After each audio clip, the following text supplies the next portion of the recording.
Hello everyone, and welcome to another episode of the Daily Gwei Refuel, where I recap the latest news in the Ethereum ecosystem. I'm your host, Anthony Sassano, and today's the 25th of March, 2022. Alright everyone, let's get into it. So, this isn't directly crypto related, but I did see this, I think a couple days ago, and I wanted to kind of like talk about it and how it kind of relates to crypto. So what I'm talking about is there's this kind of like meme account on Twitter called Nancy Pelosi CFA, which is kind of like a parody account of Nancy Pelosi, who is the Speaker of the House in the US. Very famous politician, actually, and a very rich politician, which brings me to what I wanted to talk about. So Nancy Pelosi, in the kind of like the parody account here, tweeted out saying, Nancy Pelosi just exercised 25 call options for 2,500 shares on Tesla worth $5 million at a strike price of $500. The share price is $943 today. Nancy Pelosi is the greatest investor the world has ever seen. Now, for those of you who don't know how this works, basically, she or whoever manages her investments took out these kind of call options a while ago with the strike price of $500. So that basically means that by exercising them today, she was able to buy Tesla shares for $500 when the share price is $943 today, leading to a pretty substantial profit. Now, why this is an issue beyond her being kind of beyond this being suspect, given like how often she tends to do this, is the second tweet here where it says Nancy Pelosi regulates the oil and gas industry and benefits when she puts undue burdens on America's energy independence. Then she profits handsomely off her burdensome regulations with Tesla call options. Very disappointed in the SEC here, and that's what the account said. Now, as far as I know, and from what I've read, the insider trading is pretty much legal if you're a politician. It doesn't seem to be any kind of like hard laws against it, and you're able to kind of like trade stocks and call options, do whatever you want, basically, even if you're a politician, even if you're a high-ranking politician, even if you have conflicts of interest like what Nancy has here, which is obviously really stupid, right? Like, the fact that this is even a thing is really dumb, but I'm not necessarily surprised because, as I've said plenty of times before, guys, I think financial regulations are way too harsh, but they're always kind of like overreaching, but they never go after the right people. Like the SEC, for example, I quote tweeted this tweet and said, "Don't worry, guys, I'm sure the SEC will be all over this soon." They're not going to investigate this. The SEC is not doing its job of protecting investors. It's not doing its job of looking into insider trading and all that sort of stuff. It really is just a protection racket, I think, for those in power. And I'm not going to go on a kind of like rant about the SEC, but how this relates to crypto is that, there's obviously a lot of insider trading in crypto. It's everywhere, guys. Like, seriously, it's really bad, right? It's very hard to stop this. Like, even centralized exchanges struggle with this all the time. So, for example, a centralized exchange may kind of like announce internally that they're going to be listing a certain token. Say it's Coinbase, and they're going to be listing a new token. And for a while, not so much these days, but for a while, whenever Coinbase listed a token, there was like the Coinbase pump, right? Where the token would go up substantially in value immediately after listing. Now, if you worked at Coinbase, you're obviously going to sign, agreement saying you're not going to trade based on this information, and if caught, you'd be prosecuted, blah, blah, blah. But how would they police that? Because it's not like you have to set up a brokerage account, do KYC or AML in order to trade these things on Ethereum as a token, right? Like, say there's an ERC20 token and it's trading on Uniswap, but it's not on Coinbase yet. You can literally go home, spin up a new Ethereum address, fund it from another centralized exchange if you want, or fund it through Tornado Cash or something, and then trade based on the information you got as an employee at Coinbase, right? And this has happened plenty of times before, guys. Like, this is not hypothetical. This happens. And not just with Coinbase, but with every other centralized exchange. And there's really not much that can be done to stop it. So I totally get, like, why maybe the SEC or other regulatory bodies don't want to go after this, because it's just a waste of their time, because they already know that it's very, very difficult to stop and all those sorts of things. And that's totally fine. But they don't even go after the most obvious things. Like, for example, all the YouTubers that kind of just shill coins that they don't disclose that they're holding, right? For basically a pump and dump. There's been hardly anyone that has actually kind of been prosecuted for that or gone, all the regulatory bodies have gone after for that.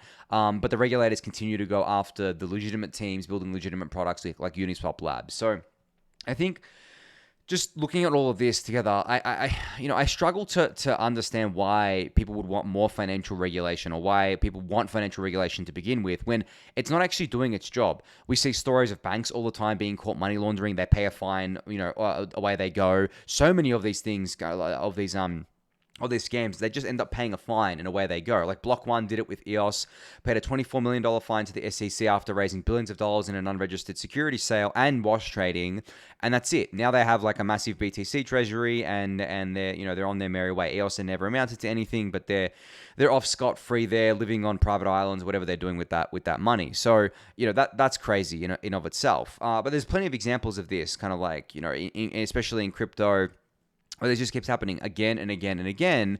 And you kind of like say to yourself, well, if these financial regulations are really strict and they're basically restricting the legitimate teams from being able to do anything because they're just scared of the financial regs, but they're not actually stopping the bad stuff from happening, then what's the point, right? Like, what is the point? And obviously, it's a lot more nuanced than I'm making it out to be. There's a lot of kind of, I guess, a lot of complexities that go into this.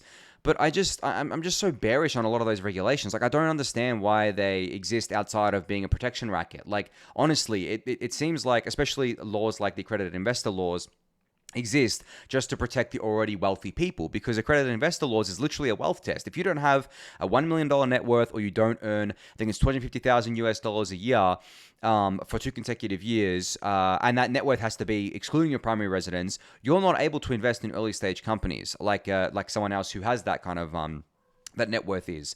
That right there is wealth gatekeeping of opportunity, and like that doesn't make sense to me. Like, the only way it makes sense to me is if it's been put in place as a protection racket. And honestly, in the traditional kind of like finance world, as I've said before, it's an average of 7 years for a traditional company to IPO. And by the time they've IPO'd, they've gone up to like a Series D or Series E funding round, maybe even further than that sometimes.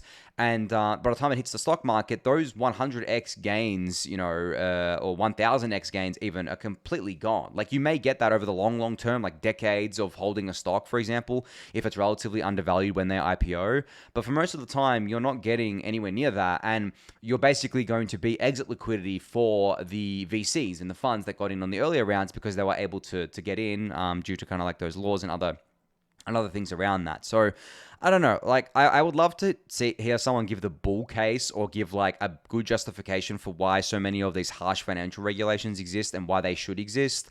I'm just not seeing it. I think a lot of them need to be repealed. A lot of them need to be just completely removed. And I do think that there is room for some of them, but I just, there has to be a balance between kind of, I guess, like innovation and regulation. And I think at this point in time, the pendulum has swung way too much towards regulation, especially in the crypto space, for no good reason, considering the fact that all the scammers, or at least 99% of the scammers in this space, get away with it. Get away with making millions, tens of millions, potentially hundreds of millions of dollars off of this stuff. I mean, there have been billions actually of dollars made from pure scams in this space, and these people are just laughing all the way to, I mean, maybe not to the bank as the classic terminology goes, but they really are laughing like really, really hard at the fact that they've just gotten away with this. And then you have like other teams, like legitimate teams, getting prosecuted, getting fines and stuff like that, and getting pressure put on them, which I just think is very, very unbalanced and very, very unfair. But anyway, a little bit of a rant there for today's episode, but I think it's very important to think about these things, especially in the context of crypto, because DeFi is being built to resist this sort of stuff, and maybe we can't repeal or replace or remove a lot of these financial regulations. Maybe we just have to build around them. Maybe we just have to keep building these true DeFi tools in order to basically get around all of this. Because once something is truly decentralized on Ethereum, it becomes basically impossible to shut it down. And from then, we don't even have to worry about financial regulations anymore. For the app itself, we do extra protocol stuff like stablecoins and fiat on and off ramps are always going to be pretty heavily regulated, or centralized stablecoins that is. But I think at least if we have true DeFi products, it just becomes a lot easier for us to kind of route around this sort of stuff rather than trying to fight the bureaucracy and the politics and all that sort of stuff. So yeah, anyway, I'd love to hear your thoughts on this, guys, like in the Discord channel or in the YouTube comments.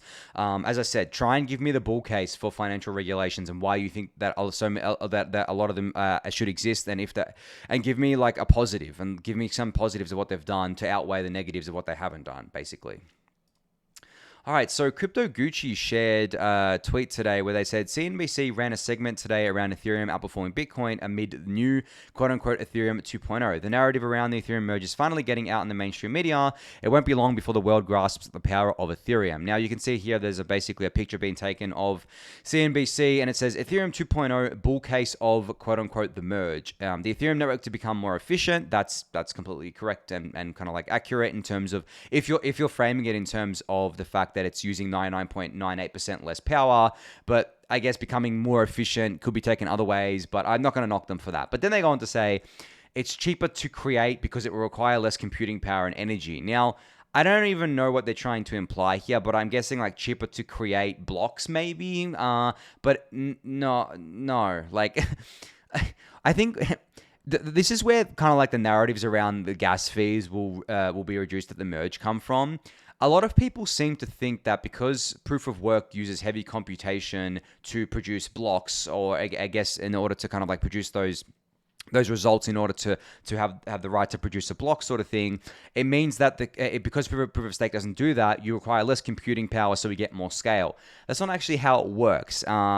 And I think this is a very actual common misconception, and I finally figured out that's where the narrative came from about the merge lowering gas fees, is because people think, proof of stake makes things more efficient. That must mean we get more scalability out of it and we have less gas fees. No, the gas fees are always set by the op codes, right? The operation codes in the EVM, which have a fixed cost or a cost that, fixed cost at all times, but can be changed via hard forks, of course, but as I've explained before, it's all dictated by that. And because there's a gas limit, there's only a certain amount of gas that can fit into a block. So if we're at that limit, then then basically people have to outbid each other to get their transactions in. So that remains the same post-merge. Like, that is not going away, that is not changing, and that's exactly why the merge doesn't reduce gas fees. So I think, I finally figured it out, that kind of like bad narrative, and I actually get the logic too.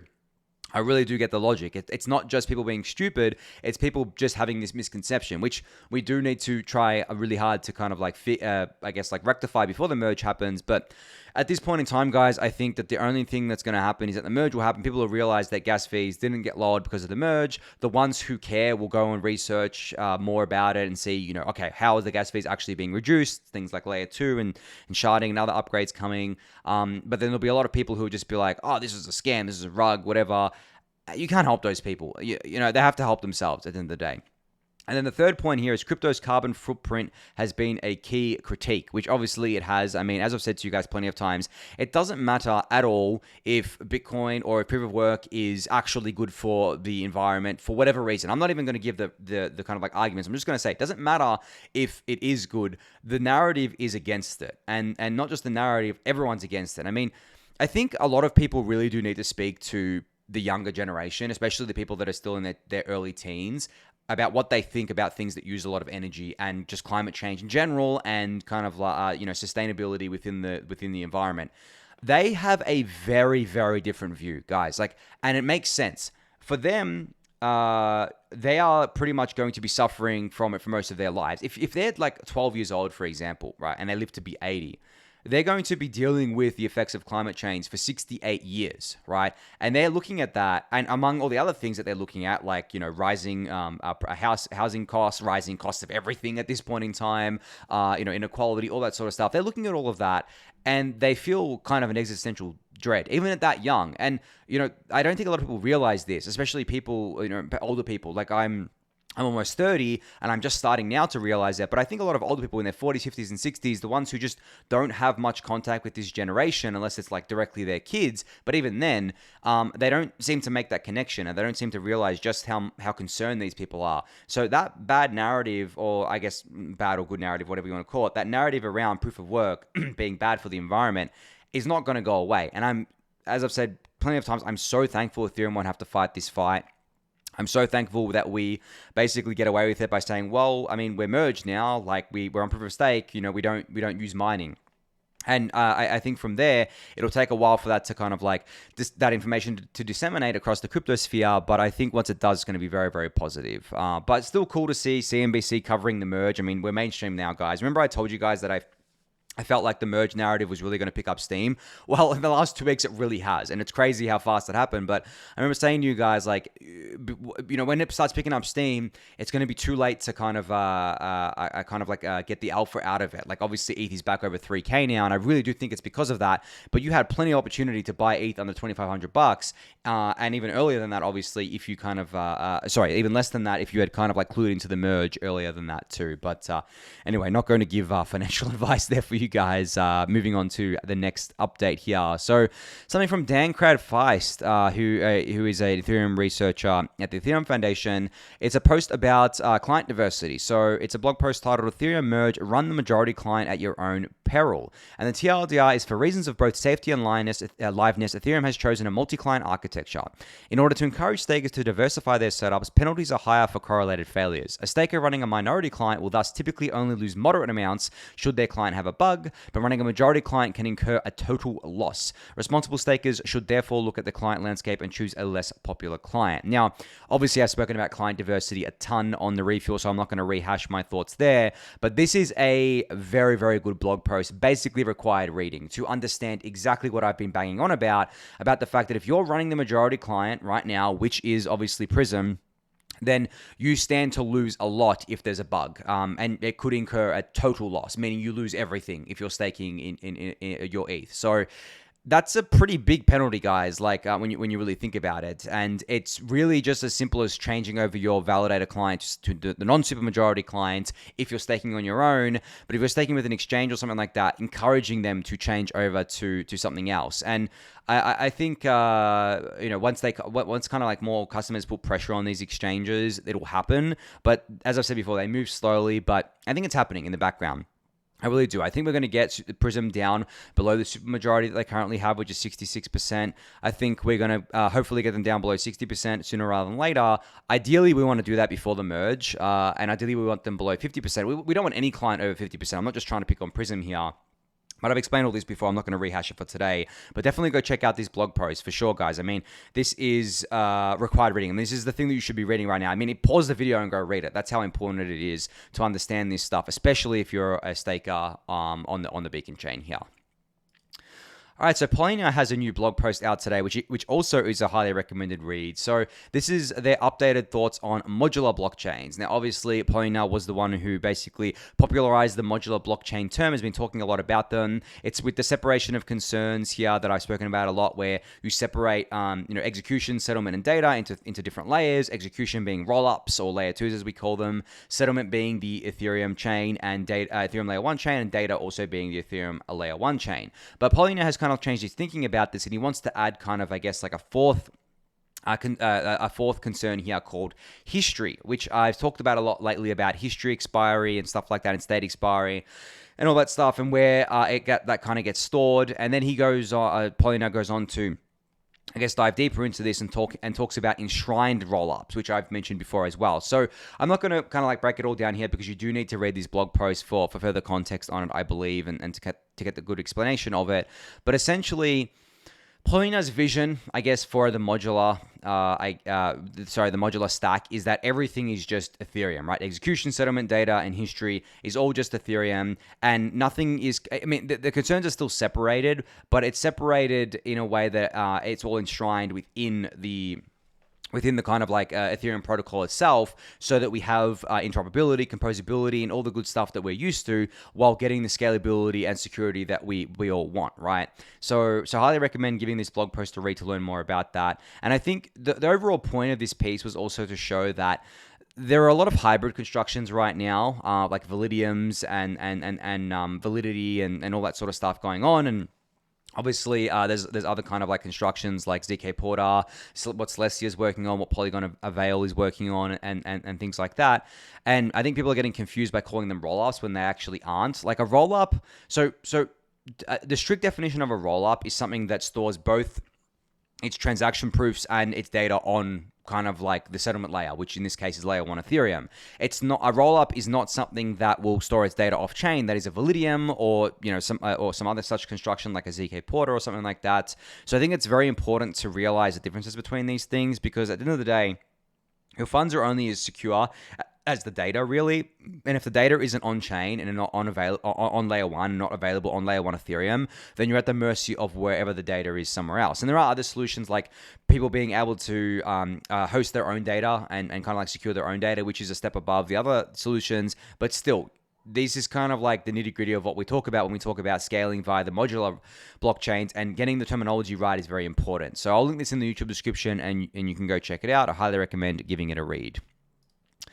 All right, so Optimism announced today, as I mentioned yesterday, that they have shipped their call data compression to mainnet. So 40% transaction fee reductions are coming. They're not live just yet, but they are coming. You see, Optimism said 15 hours ago that you'll start to see fee reductions over the next week as they figure out the correct new overhead numbers. Stay tuned. So I mentioned this yesterday, how I think the fees yesterday, what are the fees today actually on Optimism to swap a token? 41 cents, same as yesterday. I mentioned that they would drop to about 30 cents with this kind of like, actually, I think less than that, probably, less than 30 cents with this kind of upgrade, but it's not live just yet. So if you're using Optimism, you're not feeling it just yet, but you will over the next week as they kind of like adjust these numbers. Obviously, as they run the only sequencer, they can kind of like play around with this and tune it correctly and all that sort of stuff. But there's also a link here to the first compressed mainnet transaction that you can see on Etherscan, which is really, really cool to see.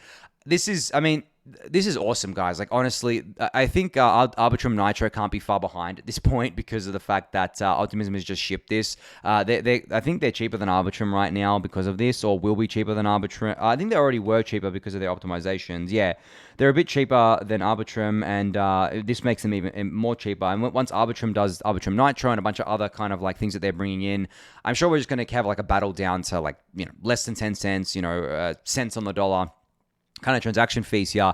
And that's what we want to see. We want to see this kind of like healthy competition between rollups, and especially between similar rollups, like obviously Optimism and Arbitrum are the leading optimistic rollup solutions. We want to see competition between them as well. So very, very cool to see this live on Ethereum mainnet. And that's a pretty massive fee reduction coming for Optimism users in the coming week. And speaking of Optimism, Huobi Global has launched ETH deposits and withdrawals on the Optimism network. Now, they were supporting Arbitrum before, and now they support Optimism. So this is just another way for you to get from a centralized exchange directly onto Optimism. And I believe the fees are less than the other kind of exchanges out there. I know Binance is currently overcharging for fees. They're actually charging users more to withdraw to Arbitrum than they are to withdraw to Ethereum Layer 1, which makes absolutely no sense. And this is one worry that I had about centralized exchanges in that the fact that they can charge whatever they want for withdrawal fees and that they wouldn't dynamically adjust it. Binance is actually a really, really bad offender of this, and I think they do it on purpose because they make so much money from it. But they always consistently have fees that are higher than what is required to be paid to pay the fee on the network. And as I said, I think it's really because the fact that they make a shit ton of money off this. Like, think about the amount of withdrawals that centralized exchanges process a day, and if they can inch out an extra 10 to 20% on the withdrawal fee, why wouldn't they? And I think it's much higher than that in some cases, like 50% higher than that or something. So makes sense from a business perspective, I guess, being profit maximalist as these centralized exchanges are, but it sucks for a user experience and usability perspective. So I hope we see more competition there. I hope that we see the fees come down over time as more centralized exchanges launch support for these sorts of things. But yeah, cool to see Huobi launch support for Optimism. So if you're a user of the Huobi exchange, go check them out and go withdraw some funds to Optimism. All right, finally here, we have Orbiter Finance announcing support for Immutable X. So you can transfer in and out of Immutable X within 30 seconds and for less than $2. Now, for those of you who've used Immutable X before, you'll know that it is a Validium. It is not technically a ZK rollup, but they have about a 12-hour withdrawal time, I believe, which honestly, I mean, it's not that bad. It's not like a 7-day withdrawal time or anything like that, but 12 hours is still a little while. Like, I've withdrawn funds from there before, and I'm like, I have to wait 12 hours, right? Even if I didn't need the funds immediately, I was like, oh God, waiting 12 hours here. Well, now you don't have to do that. You can transfer in and out of Immutable X within 30 seconds using Orbiter. And Orbiter, I mean, look at how many, I guess, like chains they currently support.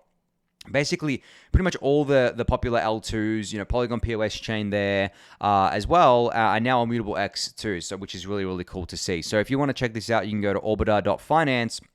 to kind of like use it. If you're a Immutable X user, if you trade NFTs on there and all that sort of stuff, you can use this to hop in and out within 30 seconds, which is very cool to see. And I think this is the first bridge to support Immutable X, I believe. I don't think Hot Protocol or Connects or anything like that are supporting it just yet. So Orbiter is moving much quicker than these solutions right now, which is very, very cool to see.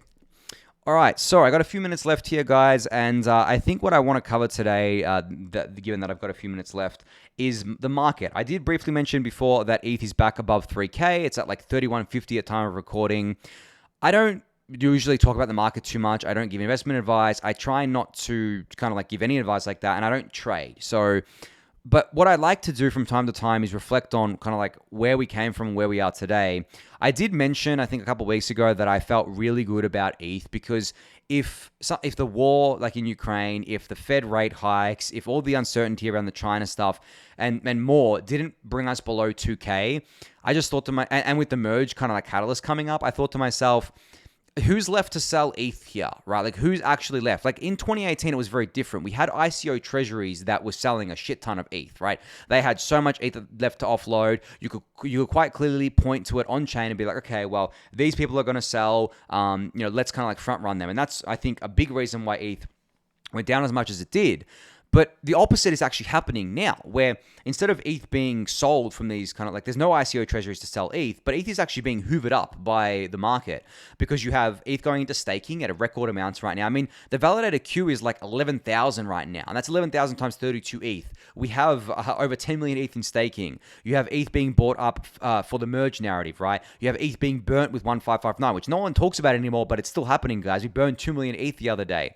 You have all these massive demand drivers, and when I look at that, I kind of look, okay, well, I don't really feel like there's a reason for ETH to go below 2K. And I know I was shitposting about it, but I never actually thought ETH was going to go below 2K personally. And it could still happen, right? I'm not telling you that it's not going to happen, but just when I look at all of these sorts of things holistically, I feel really good about Ethereum and ETH right now, especially with the massive catalyst of the merge coming up. I mean, honestly, as I said, like who's going to sell their ETH with that catalyst coming up? There's going to be massive demand drivers, and it seems the market is turning up very positively right now. So I'm very excited about that. Obviously, but what I'm more excited about actually seeing the amount of ETH going into staking. I think a lot of people have clued into the fact that staking APY is going to go up post-merge, and they want to get in now because of that validator queue. And I also think that people kind of like are like, okay, well, what's the safest thing to hold? And I want to earn a yield on it, so they'll go with ETH. They're not just doing kind of like staking on their own. They're going through platforms like Rocket Pool and Lido and centralized exchanges and all that sort of stuff. But it's just more ETH going into staking. It's more ETH being locked up. It is a very high kind of like signal to the market. And I mean, over 10 million ETH, guys, like that's like a 8-9% of the total supply or something like that. That's huge. And not to count all the ETH in DeFi, all the ETH sitting in people's wallets as kind of like a store of value, all the ETH being burned. Like, I don't know. And then we have that massive issue introduction coming as well, which is obviously part of the merge narrative. Yeah, I just don't see a reason to be bearish. Like, it's just too hard, right? If there were like massive piles of ETH waiting around to be sold, like in the ICO treasury days of 2018, then yeah, you could try and convince me of that. But at this point in time, I'm very excited about ETH. I think we could see new all-time highs before or around the merge, to be honest, given how strong that narrative is. But that's not investment advice, of course. That's just my own opinion on things. And you guys know that I buy ETH all the time anyway. So and I'm never planning to sell my ETH either. So, and it's just going straight into staking. Every time I get another 32 ETH, I just put it straight into staking because I want to earn more ETH on my ETH, right? Like and I love supporting the network with my validators as well. But anyway, I think that's enough about the markets. Just wanted to give a quick thing there, but that's going to be it for today. So thank you everyone for listening and watching. Be sure to subscribe to the channel if you haven't yet. Give the video a thumbs up, subscribe to the newsletter, join the Discord channel, and I'll catch you all next week. Thanks everyone.